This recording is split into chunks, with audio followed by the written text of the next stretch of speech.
Good morning and welcome to the Finance Town Hall. Just a couple of items before we get started this morning. If you could advance the next slide, thanks. So we are recording today's session. All attendees have been placed on mute. We've also enabled the closed caption, so you can either view the full transcript or the subtitles. At the bottom of your screen, you should see an icon for the live transcript, and then you can make your selection there. If you have questions for the presenters, please use the Q&A function, and if you want to talk with each other throughout the meeting, you can do so in the chat. We will hold time at the end of each presentation to ask questions of the presenters, and we should still have some time at the end of the meeting to do that as well if needed. Next slide.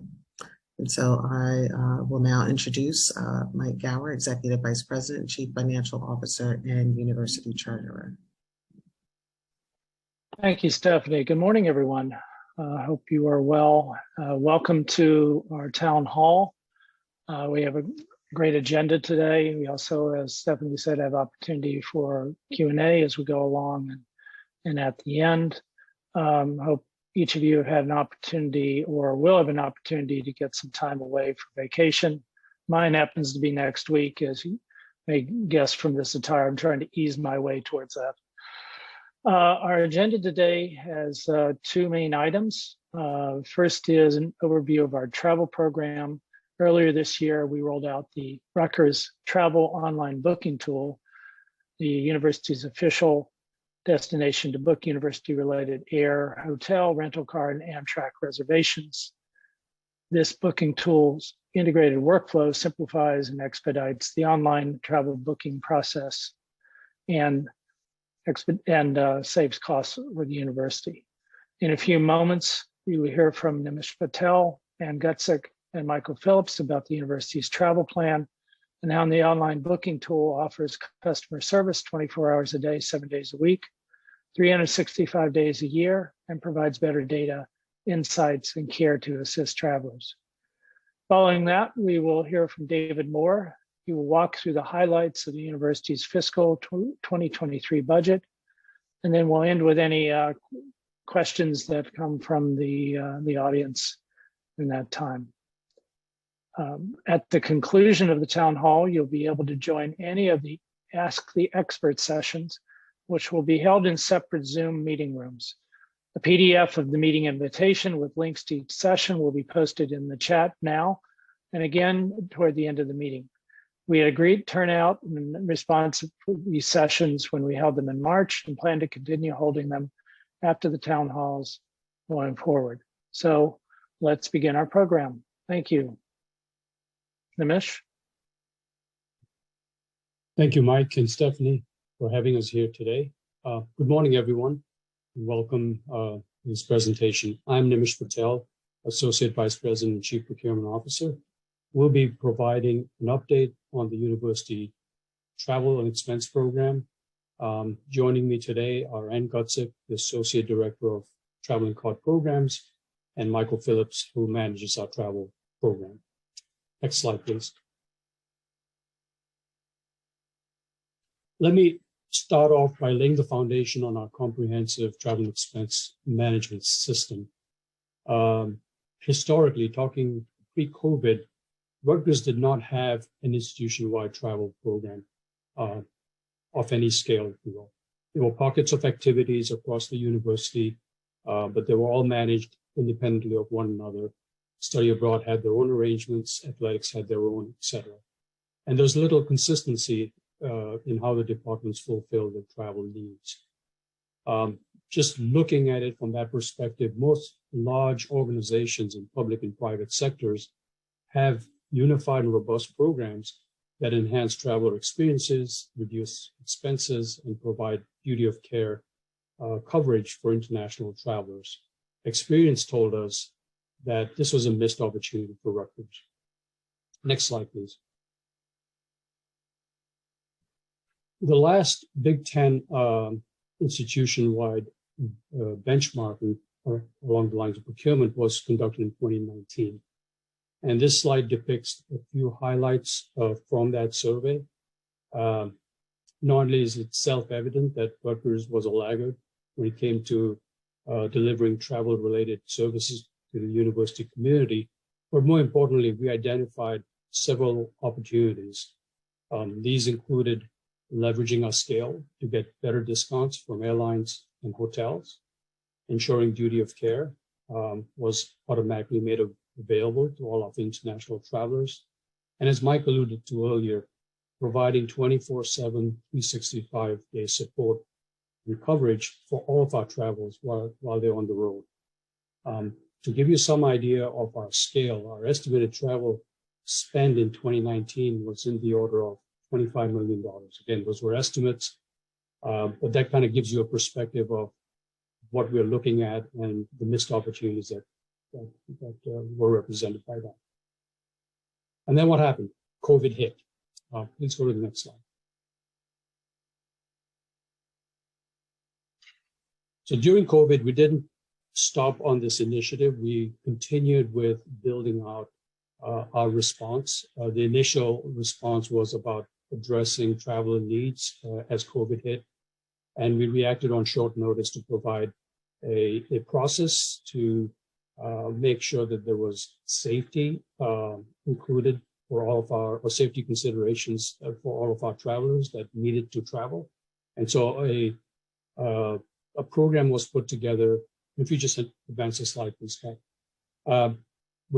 We partnered with Academic Affairs, Global Travel, and other groups within the university to develop a manual end-to-end process for all university-wide travel. Essentially, as most of you probably recall, there was a moratorium on travel for a while. And that was all out of a strong concern about traveler safety.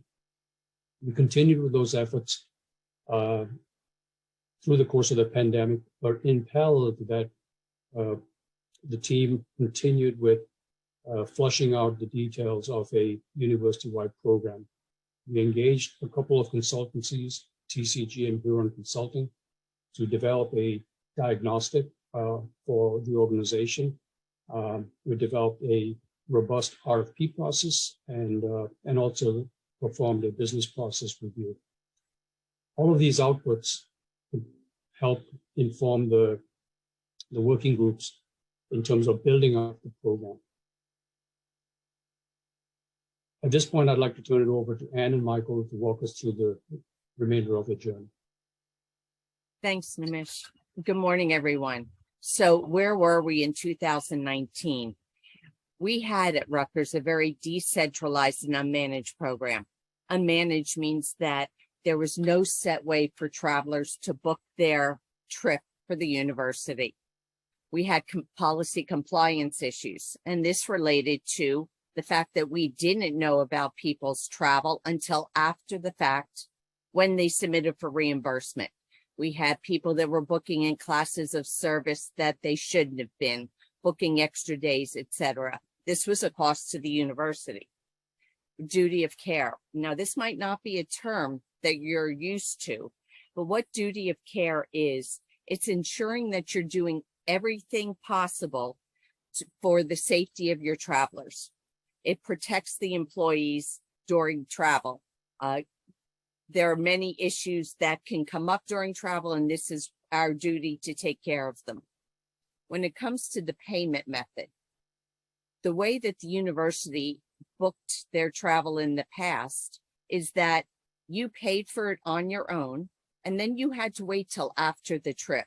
So if you were trying to save any money by booking early and you had to wait, that's a hindrance on the employees and the travelers.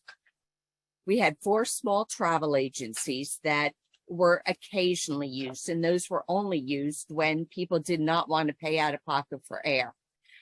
They charged very high transaction fees, but they were minimally used. And as Nimish also mentioned, not having a travel agency in place hinders the ability to negotiate contracts with airlines and hotel suppliers. Next slide, please. So why the change? We have employees that travel to a wide variety of areas, many of them isolated. if they had an issue during their travel, they had nobody to reach out to. And I mentioned before about the cost outlay by employees. That was huge. And Nimish mentioned about the Big Ten being having Rutgers as the only one without a managed program. Now, within the industry, it's a best practice to have a travel agency in place. Next slide, please. So we're going to pause for a minute and do a quick poll. You'll have between 1 and 2 minutes. So since April 6th, when we launched our tool, how much do you estimate Rutgers has spent on airline and Amtrak tickets only? Thank you.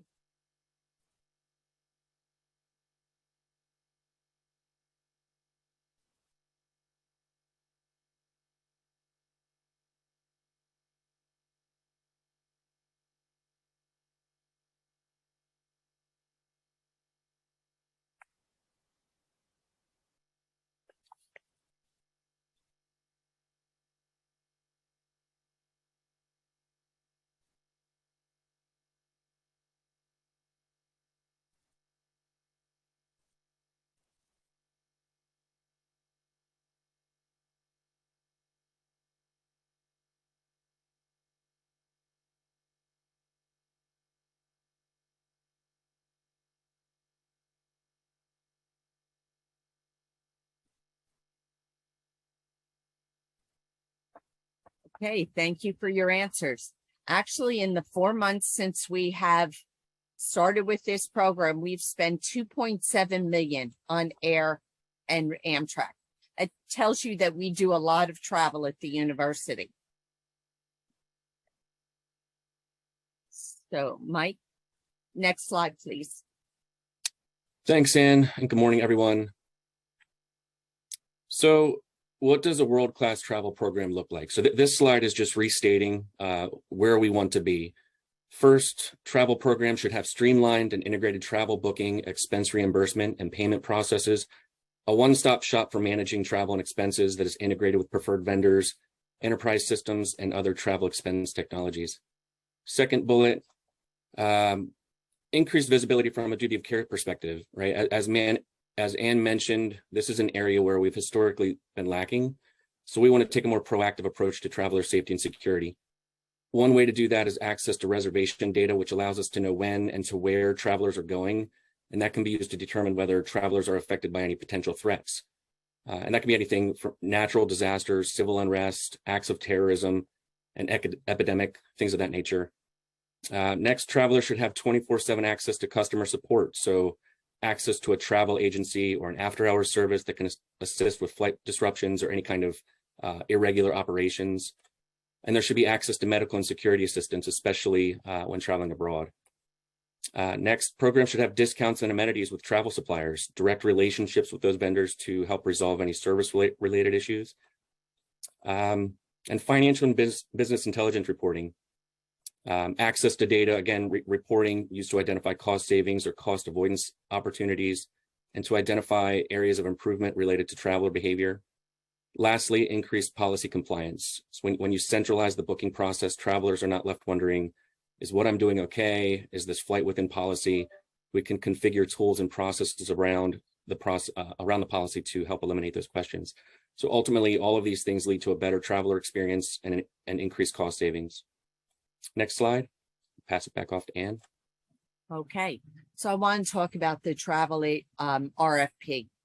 So when we started this process of looking for a travel agency, we first did a request for information. So we sent out to 12 separate travel suppliers a large questionnaire on what information we're looking for. We were able to narrow that list down to 5 separate suppliers, and we sent them a request for proposal or an RFP. We had the suppliers come in, they did presentations on technology and their capabilities, and it helped the evaluation committee to narrow down the choices of who would be the appropriate fit for Rutgers. And then in January of 2022, we awarded the bid to Direct Travel. And we started in January with taking reservations by phone until we can get our online booking tool up and running. Next slide, please. So I mentioned the evaluation committee. We took people from around the university. We wanted to ensure that each campus was covered and that we tried to get people from various areas so that we were getting an overall good picture of what would suit the university best. Next slide. We even reached out and had conversations with specific groups that have specific needs, such as athletics, study abroad. Their travel differs from the regular traveler. We work closely with risk management to ensure the duty of care piece. Next slide. Mike? I think that's me. Thanks, Ann. So this is just some of the steps we've taken to start building out the program. You know, Ann mentioned the RFP and agency selection, awarding the bid. Then came the implementation, right? So there was a good amount of work that went into implementing the agency and the online booking tool, enabling single sign-on, creating traveler profile shells in the online booking tool, configuring the site and the travel agency operations around our policy and the accounting structure. Also, we've added new agreements with travel suppliers that give us access to discounts and other traveler amenities. Next slide, please. So this slide's just highlighting some of our airline partnerships. We have discounts in place with United and their partner airlines, American Airlines and their partners, other business accounts with some other airlines. In addition to this, our discounts are supplemented with discounts that the agency has access to. So the agency has their own discounts through their relationships. And in those cases where there's some overlap, there's automation in place that compares pricing and selects the better rate between the two. Next slide, I think we have a quick poll. So since we launched the online booking tool on April 6th, what is the realized savings that we've seen through our airline discounts? I'll give you a minute or so.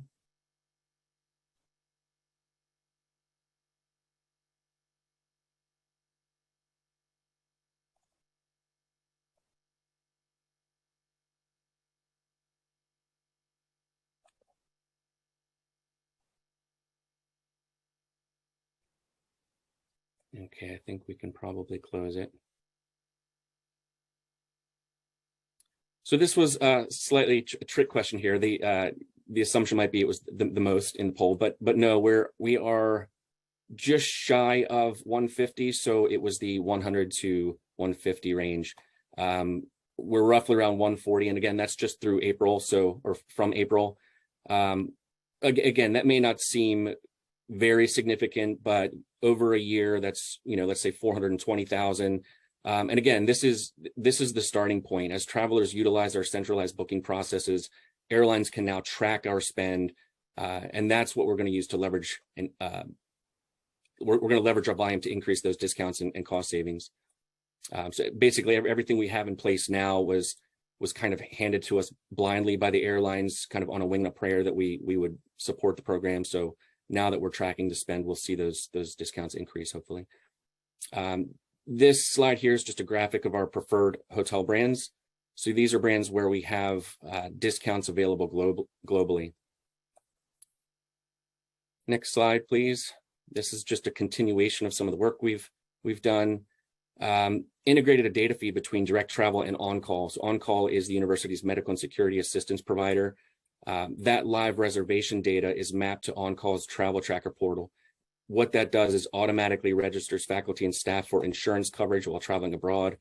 It's also what enables travelers to and risk management to receive alert messaging should there be any potential security issues or threats. Just one thing to highlight, that's why one reason it's really important in your traveler profile to include your cell phone. Those text messages and SMS messages are how travelers are receiving those alert messages. Next bullet, we have, sorry, not next slide. We have hosted a number of webinars and training sessions. We've had roughly 1,500 people in attendance to our demos, online booking tool demos. We've distributed training materials, user guides for the online booking tool, FAQs, etc. And we've refreshed the travel and expense webpage with current guidelines and various approval forms. I'm actually going to throw in the chat a link to our site. That way, for anyone who hasn't seen it can. And these things here, so this is just the foundation, right? So if we move to the next slide, we can look at future state. So as we look ahead, we want to enhance the end-to-end process by integrating additional preferred suppliers. We want to look at other travel and expense technologies that will help streamline processes and enhance the end user experience. Just one example, we want to add Airbnb for business into the online booking tool. And what that'll do is eliminate, again, minimize the need to book outside of the centralized process. Second bullet there, we'll be implementing a new expense management software. It's part of a Project Cornerstone initiative. We're expecting to, I don't want to throw out timelines here, but we're expecting to be able to schedule a kickoff call to begin implementation planning relatively soon. Next, we want to expand the credit card program. So we'd like to be able to issue more travel cards, departmental P cards. Those cards can be used for things like conference registration, professional memberships, other expenses that reduce the out-of-pocket expenses for faculty and staff. So no need to sit on money and wait to be reimbursed. Also expanding the use of credit cards for other travel suppliers like Enterprise and National, and looking at virtual credit card solutions for hotel payments. Also updating the travel policy and the website. So we're currently in the process of reviewing and updating the travel policy and procedures.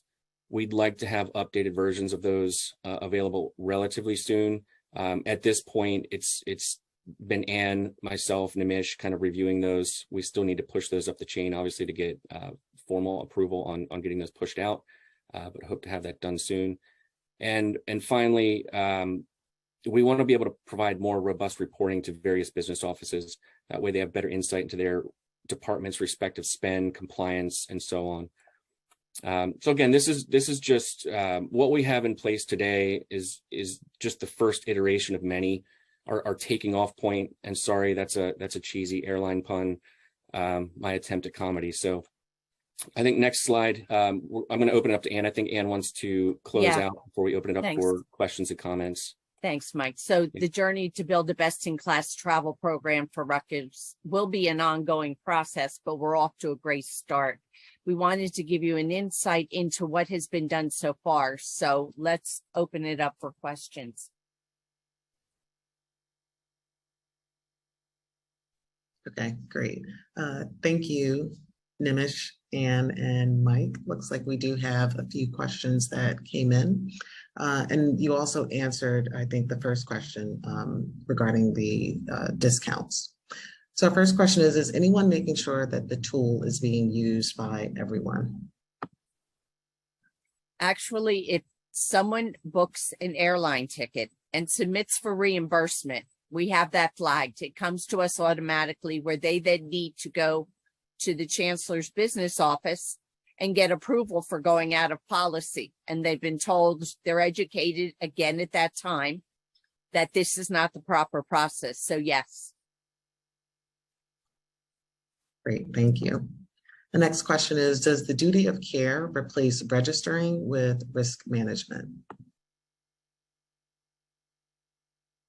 I'll take that question. So the duty of care does not have to be registered with risk management. That's done automatically by the system. So that's one of the advantages of the tool, where we have the data in terms of the reservations, and that gets pushed out to our duty of care provider automatically. Thank you. Can I just add to that, Nimish? One thing to note, I think for students, although that data is still being mapped to on-call, I believe there's still a cost to the students for that insurance coverage. So I think there is still a registration process for them, I believe.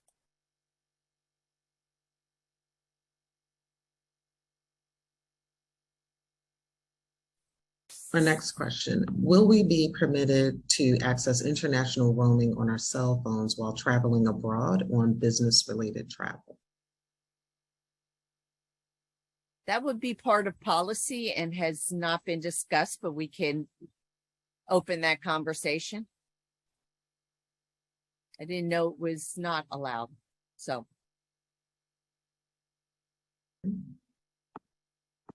Next question. Is the revised travel program discounts available to RU employees traveling on personal travel? And would their family members be included if the employee makes and pays for the travel? So I can take that. So for airfare, we have to say no, and that's due to the way rates are loaded in the systems. They have very specific ways they have to be booked. The only way to access those will be through the agency, and we're not currently opening the agency up for personal use. I will say hotel, in the future, we will likely be able to publish discount codes that employees can access. But that's future state. That's something we need to build out. I'd also like to add, Stephanie, that if there is an employee that is traveling and they would like to take their family with them, we've addressed this on the website. They can book through the agency under one itinerary, but they would pay for the personal side with a personal card. So the employee would be paid by Rutgers for the air, and the family would be paid by a personal card. Great, thank you.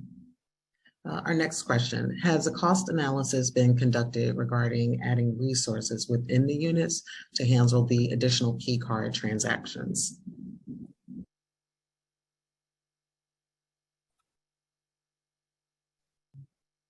We'll have to take this offline because I don't quite understand what the question's asking.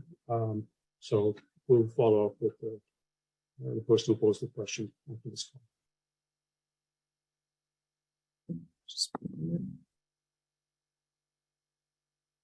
Are you allowed to use the business tool to book travel for high school students in our program that are not registered as Rutgers students?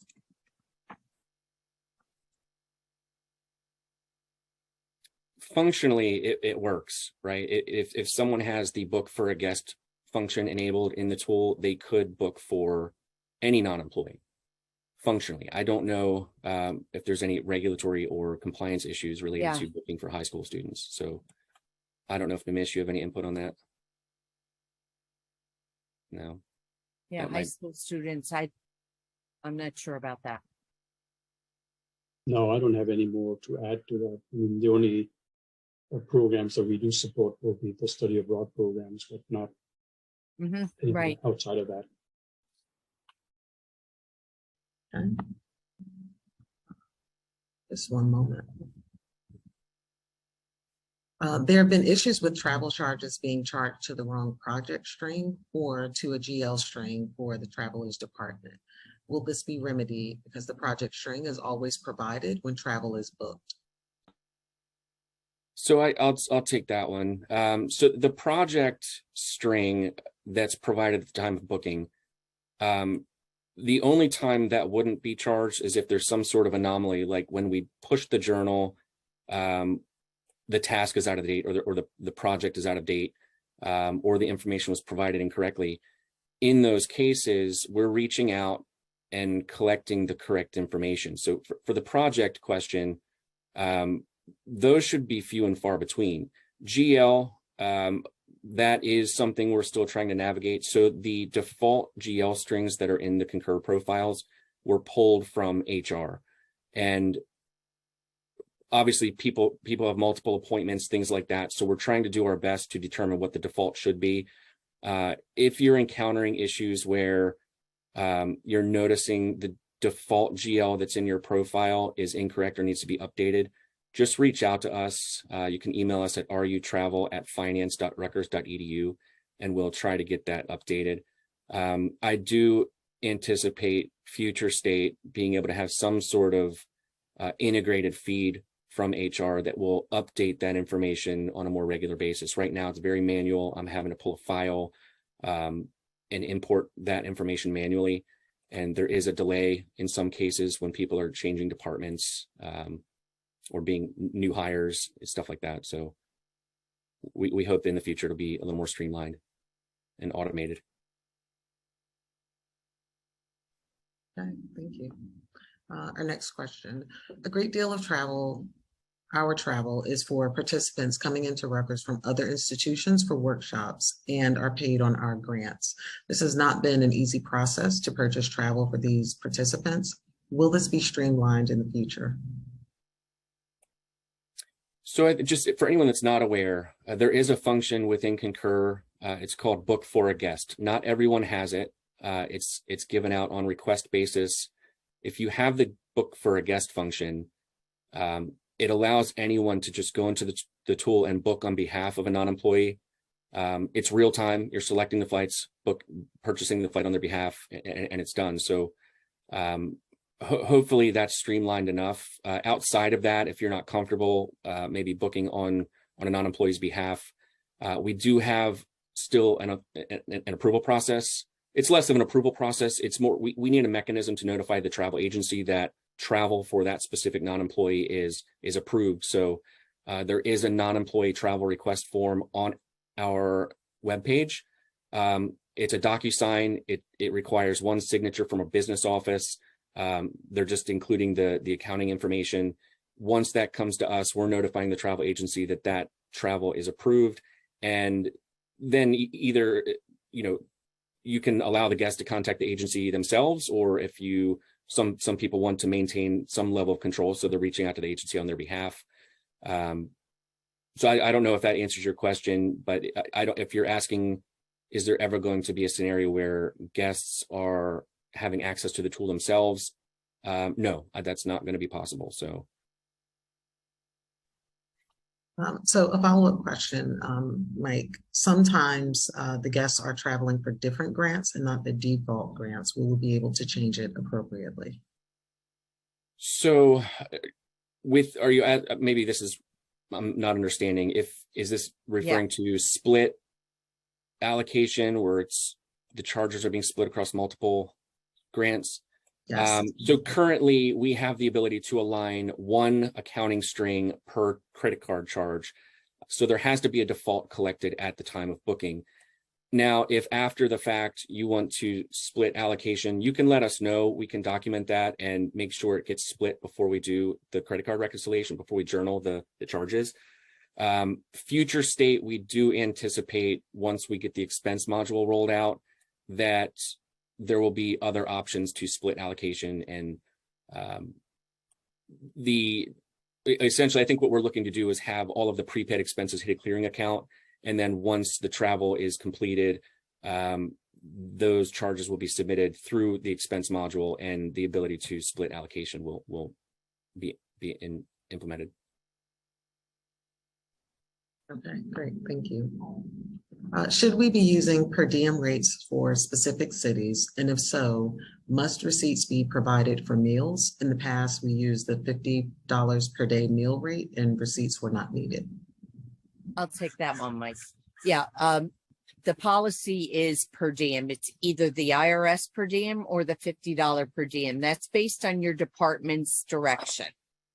And since we're talking per diem, travel days are at 75% of the per diem, and receipts are not required for per diems. The only time receipts are required for any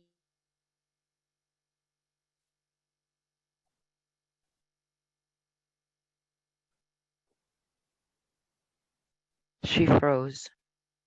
Oh, we lost her. We lost you for a second, Ann. Well, how much did you hear? You were talking about receipts not being needed, I believe. Yeah, receipts are not required except for a business meeting meal, in which case you must have an itemized receipt.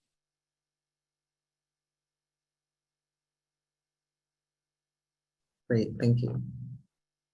Our next question, similar to paying for family, is there a direct, easy way for personal travel that is attached to official travel? For example, staying in a city or place for a few days past a meeting, conference, or research event. I can take that, Ann. So the answer is yes. So any scenario where you need to provide a personal form of payment, you can reach out to the travel agency directly and have them book the flights for you.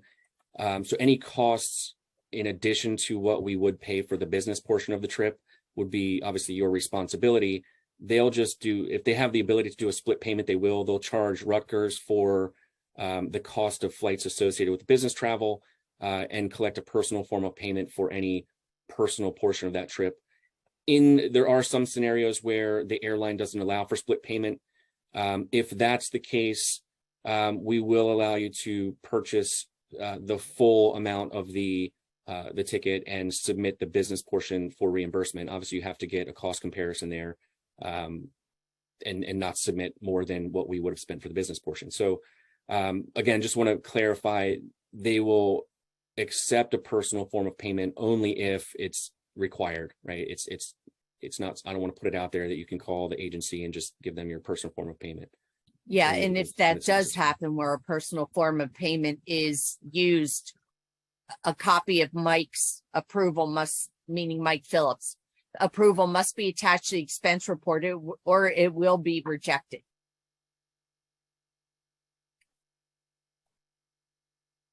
Okay, thank you.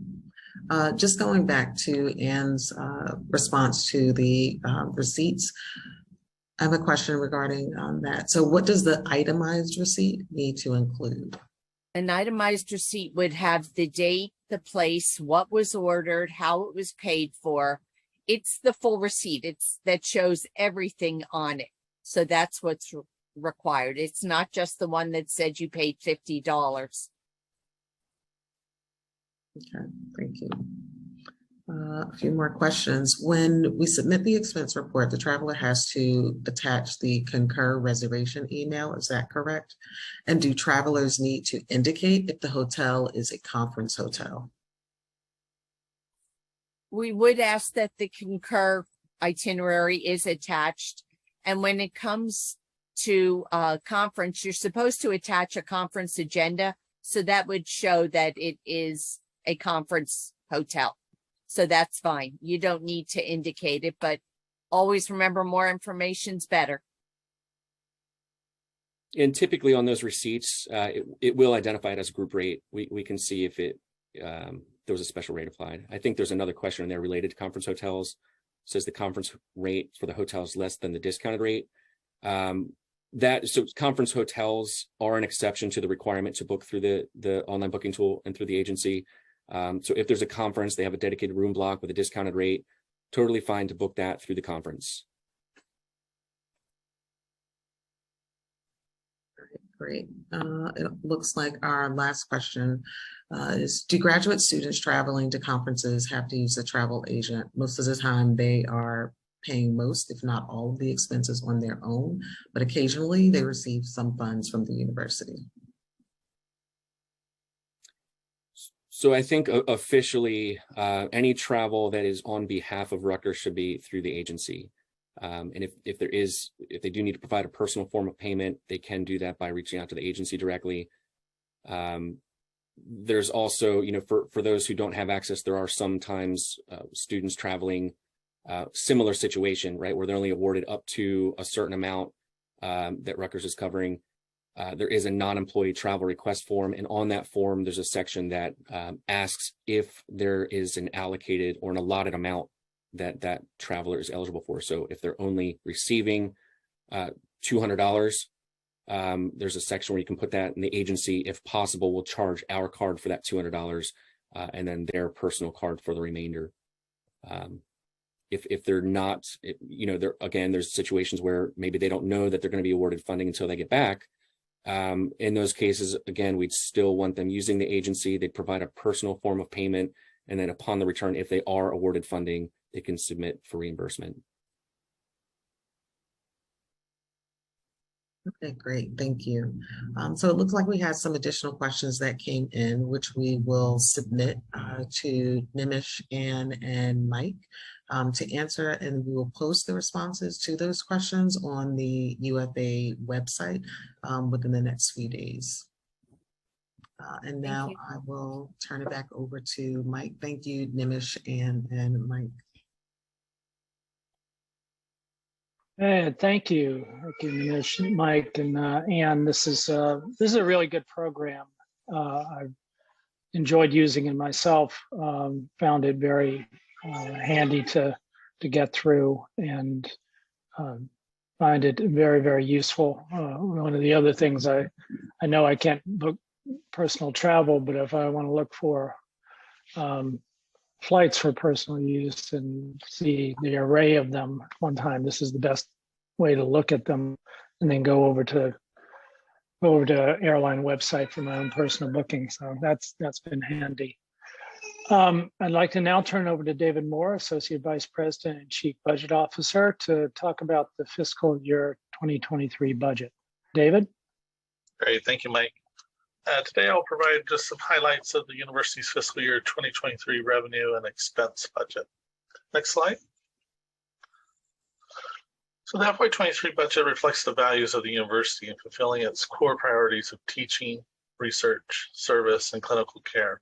The budget reflects a statement of the university's priorities and a recognition of our fiscal realities that we face in fiscal year 2023.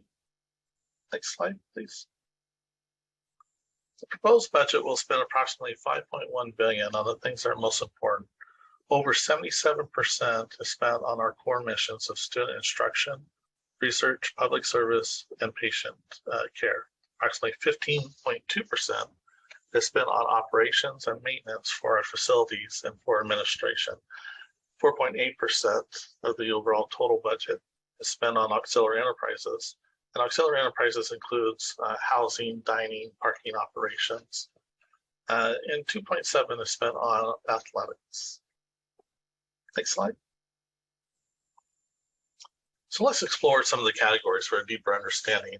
Our core missions are made up of the following: classroom instructions and academic support. This includes faculty compensation, staff support for academic units, libraries, and dean's offices. This accounts for approximately $1.6 billion, or 32.3% of the annual budget. Student services and scholarships includes financial aid, admissions, and social and cultural events for our students, which accounts for $588.2 million, or 11.6% of the overall annual expense budget. Sponsored research and other sponsored programs and activities include funds spent on research activities associated with federal, state, and non-governmental grants and contracts, which accounts for approximately $655.6 million, or 12.9% of the overall annual expense budget.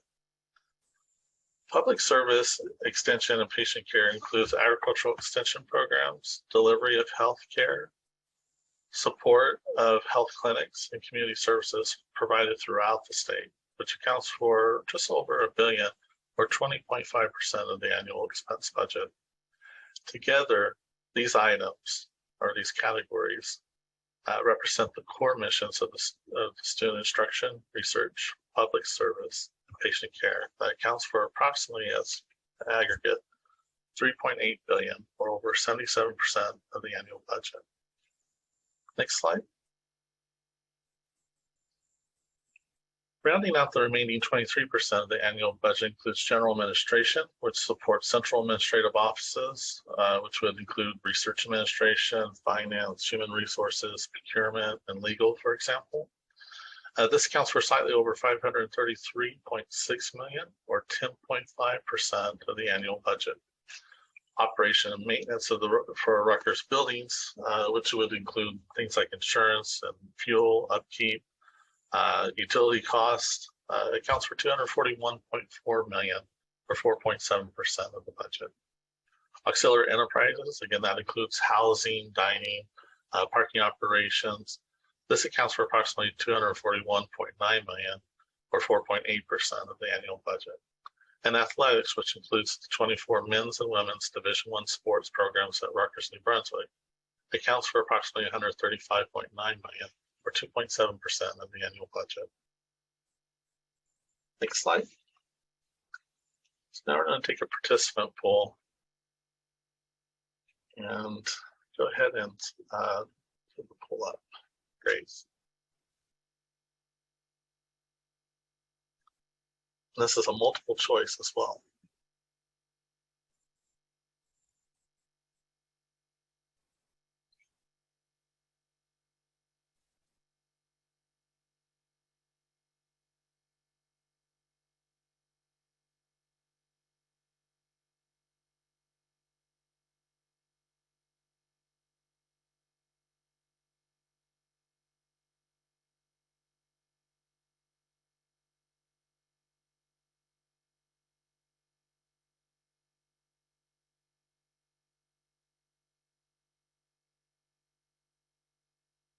Let's give it a little more time for people to make their selection.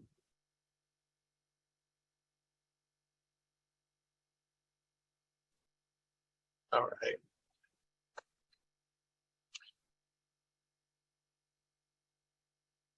Very good.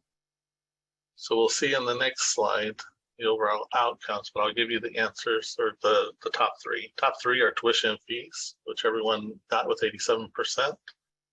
The second largest revenue source is patient care and services. And then that's followed by the New Jersey state appropriations. Those are the top three. So next slide.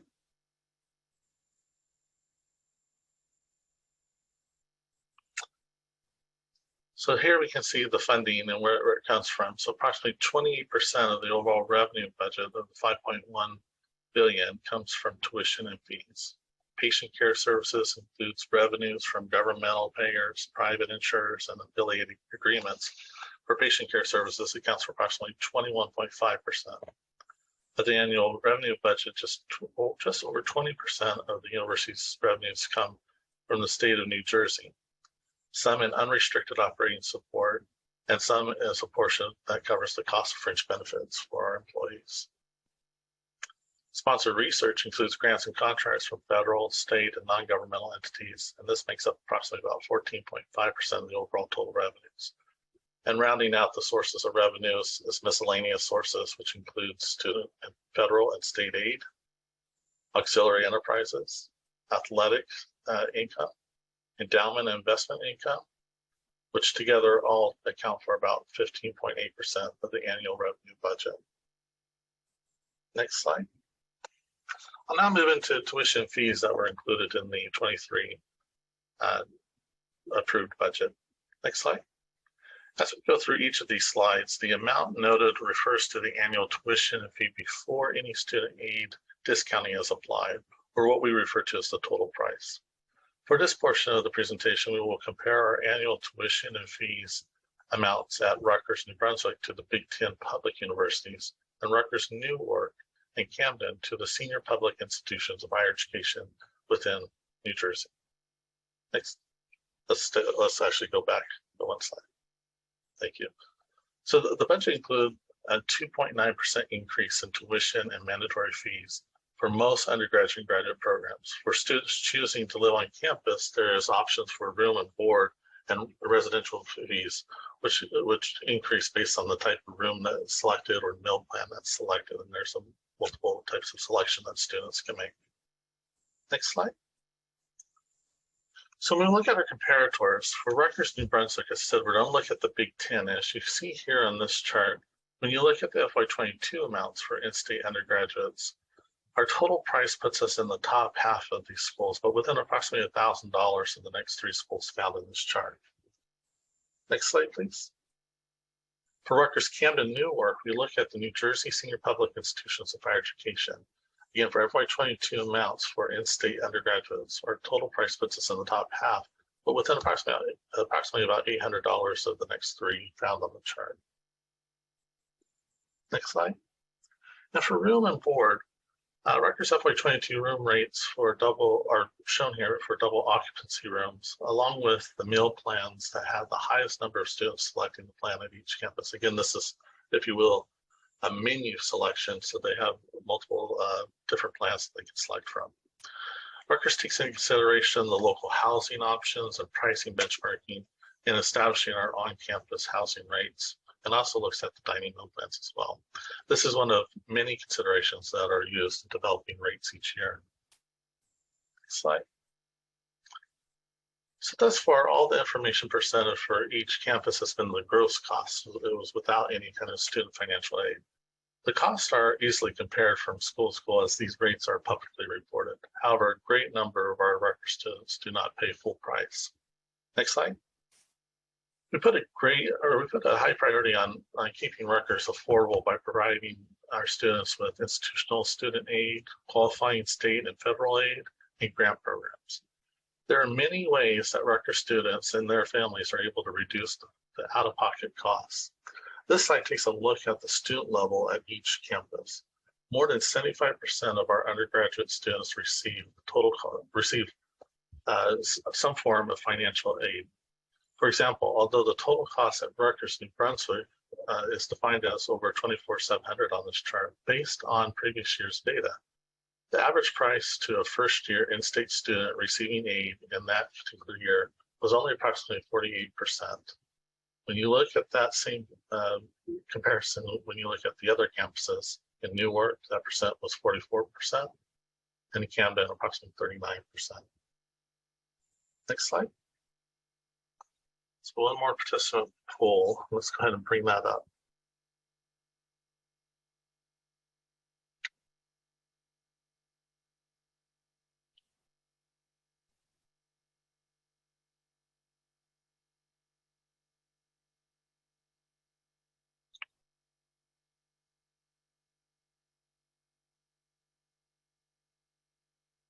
Let's give it a little bit more time.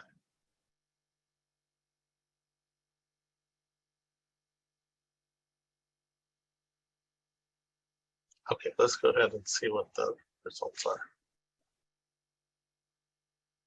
Right, about 40, 60, pretty close split there. So there really is no right answer here. As budget people, we love to hear words like planning and budgeting. So that was great information there as people go through. So let's go to the next slide. So leading into the last few slides here, just want to provide just an overview of the schedules that shows both Rutgers and state of New Jersey budget development calendar and process. For Rutgers budget calendar, we start with the months of July through December. Thank you for advancing. During this time, guidance is provided from the University Budget Office to the campuses and to units as they start the development of their budgets. The proposed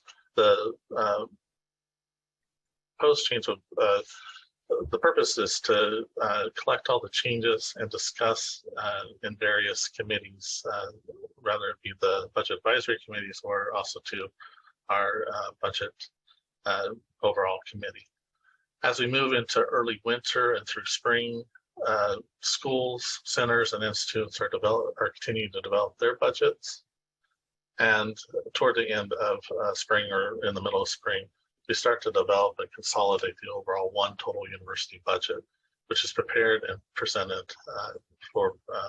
as a proposed budget to the Board of Governors. Next slide. Thank you.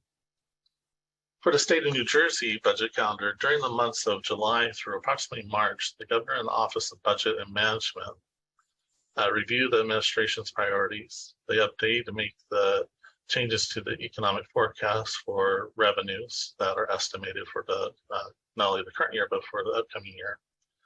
And they look at the requests that are, or they send out requests for budget initiatives to state agencies. During this time, Rutgers develops their New Jersey State Budget Initiative forms to request additional resources. These requests are reviewed and the proposed budget is developed and presented to the state legislature in the early spring timeframe. Let's go ahead and fully advance. So, go back one more. Thank you. So the proposed budget from the governor moves through budget deliberation and is reviewed by both the Senate and General Assembly. After the legislative process, the budget will move into its final phase and be presented back to the governor, where the governor can either sign or the proposed bill or has line item veto and can change the bill. And this will conclude my presentation. Happy to take any questions that have come up, Stephanie.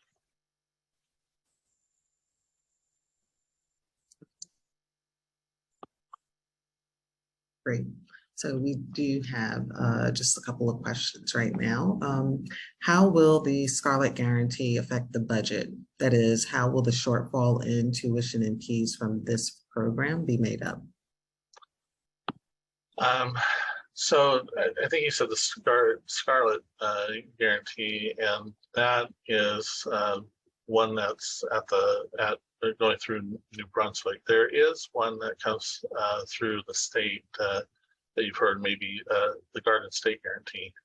The state is providing funding to the university, and that funding is being used to offset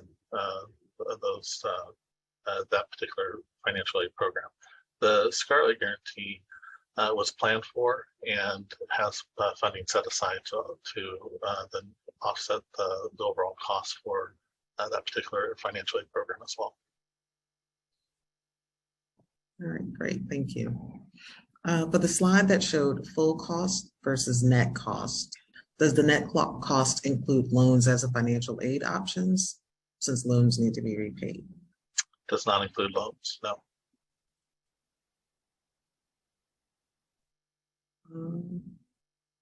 Our next question, I realize this is hard to tell, but maybe you have some insight into how the hybrid pilot will affect our budget positively or negatively. You know, as it's still a pilot, we don't really have the information then to see how it would impact.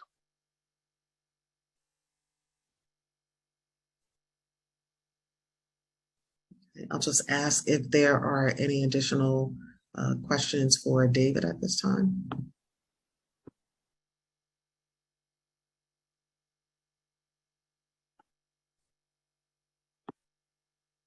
All right, so we have another question.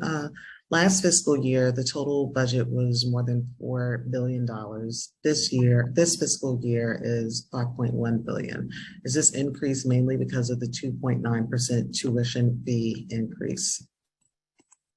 That is part of it. Other increases that have come about is realizing the fact that we can now have more capacity within our housing. So last year when we came back, there was some limitation on how much capacity we could have at the housing, which then had a reduction. So it's really kind of a coming back to pre-pandemic levels for auxiliary enterprises, specifically for housing and the related dining that comes along with them. So I would say those are kind of the two areas. In addition to our state appropriations, we did get some funding available for what we call special purpose type funding, which is directed for certain type of purposes. That did not have an offset to the budget. It increased the revenues, but also increased the expense side too for the purpose of why we received the funding. So there were other reasons why that increased. But it did go from roughly about a 4.8 to a 5.1.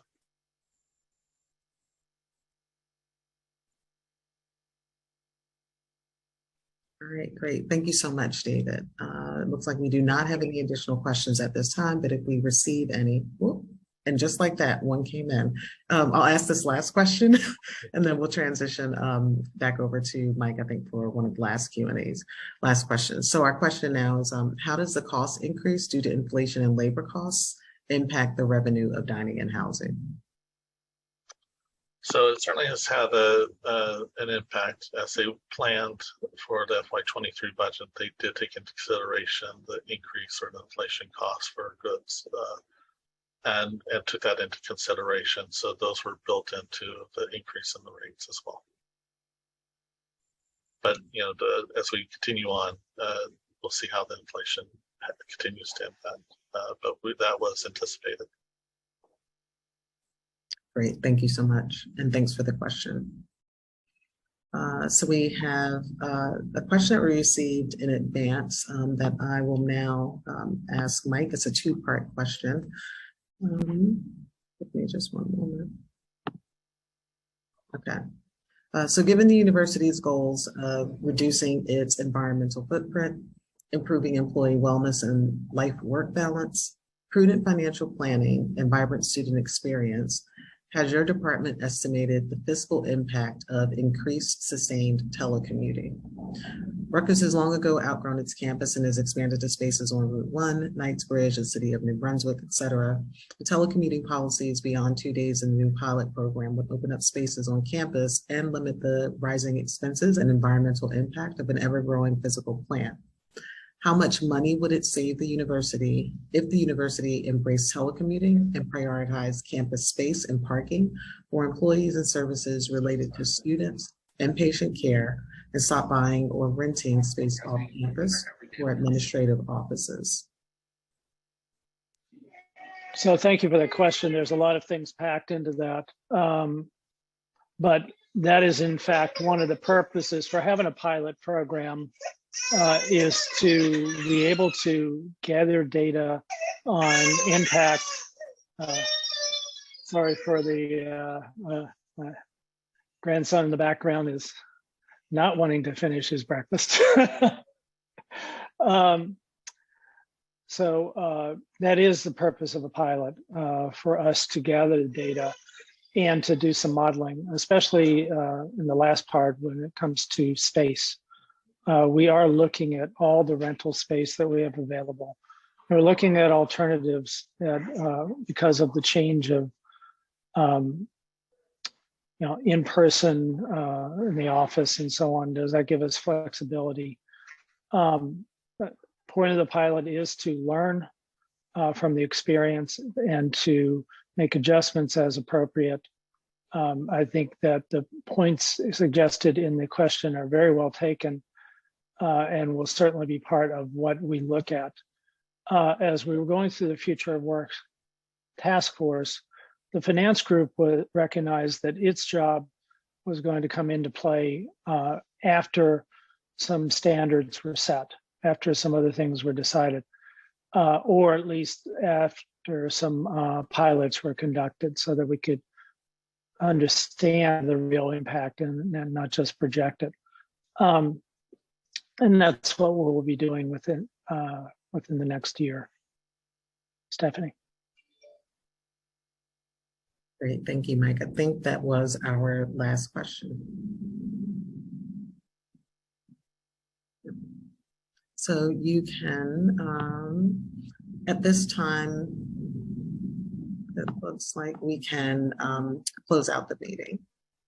Okay, so I want to thank everybody who was part of the audience today. I want to thank our presenters, Nimish Patel and Gutsick, Mike Phillips, and David Moore, and of course Stephanie Reed, our host here, and then the others who participated in putting this together. We will make the slide deck available for everyone. We will also post questions, the questions, and then the ones that require further information, we'll have those posted as well, as in addition to a recording of this presentation. I want to recommend to you the Ask the Experts sessions that will begin in a few minutes. I think we're going to post again the PDF that has the links to each of those. Please take advantage of this opportunity to talk to experts in various areas and get your detailed questions asked or followed through. I would also ask that each of you fill out a survey when you receive email about this program. We'd love to have your feedback and want to make adjustments to the program as we go forward. With these in the future. The link to the survey is in the chat right now. And with that, I'll turn it back over to Stephanie for any last words. Great, thank you. So the link to the survey, as Mike just mentioned, is in the chat. I also uploaded a PDF document that has links to all of the Ask the Expert sessions. So you can click the document to open the file, and then the links for each individual session are included. The meeting is now officially concluded, but Kat, Lynn Diaz, and I will stay online in case anyone needs any assistance transitioning from this meeting to the next. Thank you. Have a great day.